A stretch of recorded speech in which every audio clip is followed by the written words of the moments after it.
नमस्कार। सिप्री की एक रिपोर्ट आई है।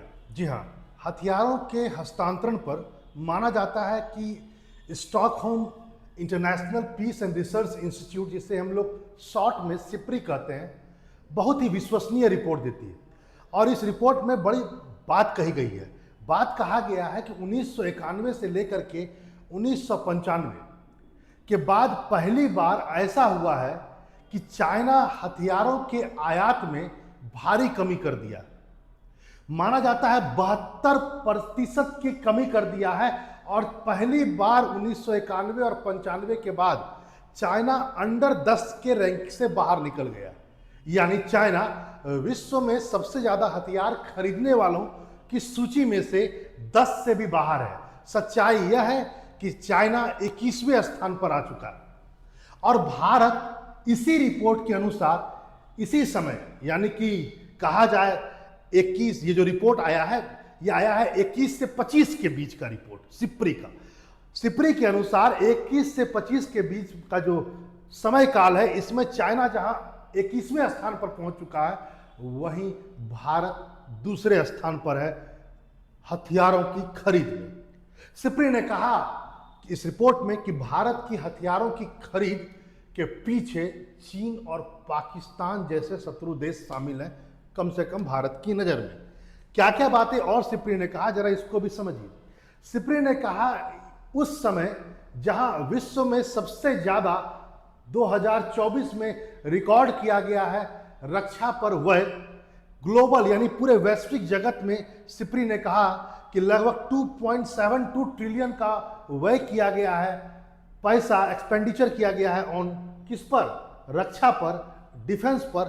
और जहां 2016 और 20 के मुताबिक 9.2% की वृद्धि देखी गई है हथियारों के निर्यात में, हथियारों के हस्तांतरण में। उस परिस्थिति में चीन कैसे पीछे हट सकता है हथियारों के आयात से? यह अपने आप में बहुत बड़ी बात। यहां बहुत सारी चीजों को समझना होगा, वह यह है, जरा इसको समझिए। चाइना ही नहीं, चाइना 72% कम किया है अपना इंपोर्ट यानी कि आयात को। किस दौरान? 2021 से 25 के बीच। जरा देखा जाए इसको, 2021 से 25 के बीच। वहीं साउथ कोरिया ने भी 54% कम किया है और ऑस्ट्रेलिया ने इसी दौरान हथियारों के आयात में यानी खरीदने में 39% कम किया है। तो ऐसा केवल नहीं है केवल चाइना, लेकिन चाइना का अलग हिसाब किताब है सर। चाइना का हिसाब किताब क्यों अलग है, जरा उस पर आते हैं। जरा इसको पहले समझ लीजिए। चाइना, भारत जहां इस दौरान यानी कि 21 से 25 के बीच में सेकेंड लार्जेस्ट बन गया। पहला यूक्रेन है, आपको मैं बता देता हूं, पहला यूक्रेन है, दूसरा नंबर पर है भारत, तीसरा पर है सऊदी अरब, चौथे पर है कतर और पांचवें पर है पाकिस्तान। और ये सब मिला करके यूक्रेन से लेकर के ये 35% का अकेले आयात करते हैं ये 5 देश हथियारों का। बेचने वाले कौन है? अमेरिका, फ्रांस, रसिया, चाइना भी है सर बेचने वालों की लिस्ट में, जर्मनी भी है। देखते हैं उनका पोजीशन क्या है, पहले इसको समझिए। भारत और चीन के बीच एक तुलना देखिए। भारत सेकेंड आयातक हो गया है, लेकिन चाइना 21वें नंबर पर है। भारत का हिस्सा जो है पूरे वैश्विक स्तर पर आयात में 8.2 है, चीन का बहुत कम है। भारत का परिवर्तन लेकिन देखिए, भारत ने भी 2016 और 20 के मुताबिक 4% की कमी की है आयात में, वहीं चाइना ने 72% की कमी की है। इसके पीछे कारण क्या है? चीन को क्या हथियारों का शौक नहीं है, या चीन पूरा एकदम ताकतवर नहीं? सर, चीन अब अपना बना रहा है। चीन जितना एक्सपोर्ट इंपोर्ट नहीं करता है, उससे ज्यादा चीन अपने यहां बना रहा है। यही वो मुख्य कारण है। और भारत में भी 4% की कमी का मतलब यह है हम भी बना रहे हैं, लेकिन जरा परिवर्तन देखिए। हमारा परिवर्तन और उसके परिवर्तन में आसमान जमीन का भी अंतर है। वैसे मैं बता दूं, भारत अभी भी सबसे ज्यादा जो लेता है हथियार वो रूस से लेता है, और सेकेंड नंबर पर फ्रांस, इजराइल और अमेरिका आते हैं, सेकेंड, थर्ड एंड फोर्थ। लेकिन चीन जो अधिकांश हथियार लेता है वह रूस से ही लेता है और शायद किसी अन्य देशों से नहीं लेता है। यहां पर इस बात को भी समझें, ये आंकड़ा जो 72% कम कर दिया गया है चीन के द्वारा हथियारों को मंगाना, ये आप इस ढंग से समझें कि चीन कितना एक्सपेंडिचर यानी व्यय करता है, खर्च करता है अपने डिफेंस सेक्टर में, इसको देख करके आपको होश उड़ जाएगा। सर देखिए 2025 में मैं बता रहा हूं, केवल 25 का आंकड़ा दे रहा हूं, भारत माना जाता है 88 से लेकर 90 बिलियन के अप्रॉक्स खर्च कर रहा है, वहीं चीन माना जा रहा है 320 बिलियन से ज्यादा खर्च कर रहा है। इसका मतलब साफ है चीन रिसर्च एंड डेवलपमेंट पर बहुत ज्यादा खर्च कर रहा है, जिसके द्वारा वह अपने देश में हथियार बना रहा है। इस बात को ध्यान रखिएगा, यदि किसी देश का रक्षा बजट बहुत ज्यादा हो और वह फिर भी आयात कम कर रहा हो, तो इसका मतलब यह नहीं है कि वह केवल बना रहा है, बना तो रहा ही अपने देश में, लेकिन इसमें R&D भी आता है, यानी वह रिसर्च एंड डेवलपमेंट में भी डिफेंस सेक्टर में बहुत पैसा खर्च कर रहा है और साथ साथ अपने यहां ही हथियार बना रहा है। भारत से लगभग 3 से 4 गुना ज्यादा वह पैसा खर्च करता है किसमें, हथियारों को बनाने में, रिसर्च एंड डेवलपमेंट में, लेकिन आयात बहुत कम कर रहा है, कुछ परसेंट सिर्फ, और वह भी किससे, केवल रूस से।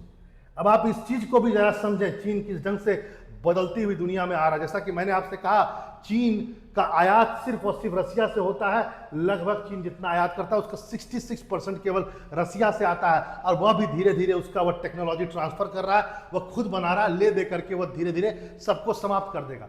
भारत का आइए, भारत का भी सबसे बड़ा आयातक कौन है, सबसे ज्यादा भारत किससे हथियार लेता है, आज भी रसिया है, लेकिन एक जमाना था, सिप्री की रिपोर्ट में कहा गया 2011 से 15 के बीच में हम जहां 70% हथियार रसिया से लेते थे, आज वह घट करके 21 से 25 के बीच में 40% रह गया है। क्यों? क्योंकि भारत ने फ्रांस, अमेरिका और इजराइल जैसे देशों से ज्यादा हथियार खरीदने लगा।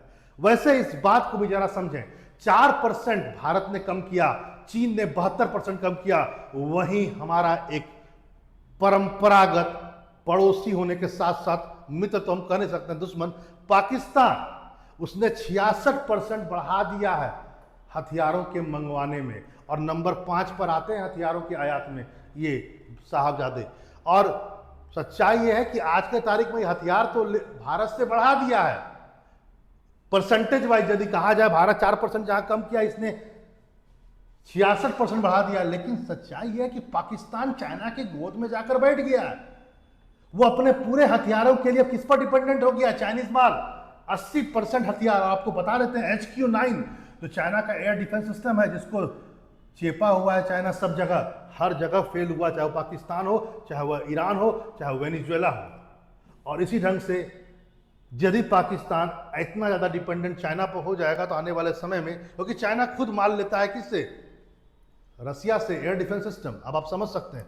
चलिए फिर भी इस बात को जानिए कि पाकिस्तान ही नहीं है वो देश जिसने 66% की बढ़ोतरी कर दी, करना स्वाभाविक था। इस दौर में भारत से तनातनी बढ़ रही है। गालवान पर जिस ढंग से 2020-21 के आसपास जो हम लोग की घटनाएं घटित हुई गालवान और चीन में, हमारे बीच पहले डोकलाम फिर गालवान, तो चीन को पता है कि पाकिस्तान को यानी दूसरा मोर्चा को ताकतवर करो। चीन, पाकिस्तान इतना बड़ा हथियार निर्माता नहीं है, तो उसको हथियार दे करके ही आप उसकी शक्ति को बढ़ा सकते हैं और भारत को बैलेंस कर सकते हैं। ये वहीं से काम शुरू हुआ है 2021 से, और उसके बाद तो ऑपरेशन सिंदूर में वो और भी बढ़ गया।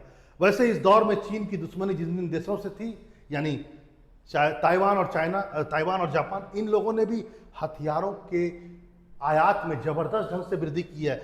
76% जापान ने बढ़ा दिया है, ताइवान ने 54%। अब आप सोच सकते हैं क्या हो रहा है। वैसे इस बात को जान लीजिए, इस दौरान यूरोप में बहुत तेजी से मांग बढ़ी है। सबसे बड़ा खरीदार यदि यूक्रेन हुआ है, तो आप समझ सकते हैं इसके पीछे कारण क्या है। माना जाता है कि यूरोप में 210% का बढ़ोतरी हुआ है आयात, हथियारों के आयात में। यूरोप बहुत बड़ा, कई देशों का समूह है, एक कॉन्टिनेंट है, तो इसलिए हम कह नहीं सकते। वैसे इस दौर में ये बता देते हैं आपको कि सबसे बड़ा आयात निर्यातक आज भी बना हुआ है अमेरिका, लगभग 42% अकेले निर्यात ये करता है। सेकंड नंबर पर है फ्रांस 9.8, तीसरे पर है रसिया 6.8, उसके बाद आता है जर्मनी और उसके बाद आता है चाइना। जी हाँ, इस बात को ध्यान दीजिएगा कि चाइना के हथियार की बिक्री इस दौर में, किस दौर में, 21 से 25 के दौर में जरूर 11% बढ़ी है, लेकिन इसके बावजूद भी उसकी विश्व में हिस्सेदारी मात्र है 5.6, जबकि जर्मनी का है 5.7। यानी अभी भी जर्मनी चौथे स्थान पर है और चाइना 5वें स्थान पर है। लेकिन जिस ढंग से चाइना धीरे धीरे R&D पर खर्च कर रहा है, आने वाले समय में वह बहुत आगे निकल सकता है। वैसे इस बात को बता दूं कि विश्व आयात में जो नंबर 1 पर है वह यूक्रेन है 9.7 कोई देश के मुताबिक कहा जाए, और सेकंड नंबर पर भारत है 8.2। उसके बाद मैंने आपसे कहा सऊदी अरब आते हैं, और फिर कतर आता है, और फिर पाकिस्तान आता है। यहां पर इस बात को भी जाने वो यह है कि भारत को, जैसा कि मैंने आपसे कहा, वह खर्च कितना कर रहा है, लगभग 88 से 90 बिलियन डॉलर प्रति वर्ष एवरेज माना जाता है। यदि आप यूएस से कंपेयर करें तो यह 1 ट्रिलियन बैठ जाता है, यानी लगभग मैं कहूं आपसे तो 1000 बिलियन। सर 1000 बिलियन होता है 1 ट्रिलियन, और चाइना जो है वह भारत से 3 गुना है, और चाइना से ये लगभग 3 गुना खर्च कर रहा है। कौन? अमेरिका। ये यानी कि आज भी अमेरिका विश्व में हथियारों का एक बहुत बड़ा स्तंभ है। लेकिन इस बात को जरूर जाने वो यह है कि चीन डिपेंडेंट हो रहा है अपने आप में, अपने R&D में ज़्यादा खर्च कर रहा है, भारत पिछड़ रहा है इसमें। यह भारत के लिए सोचने का विषय है। दूसरा, पाकिस्तान भारत से बहुत पीछे नहीं है, 66% का उसने इस बार आयात किया है, बढ़ोतरी किया है, इस बार की रिपोर्ट में पता चलता है हथियारों का। यानी चीन जानता है आने वाले समय में दूसरा मोर्चा को भी ताकतवर करना है, क्योंकि 80% उसको आयात करने वाला कोई और देश नहीं है, चाइना ही है।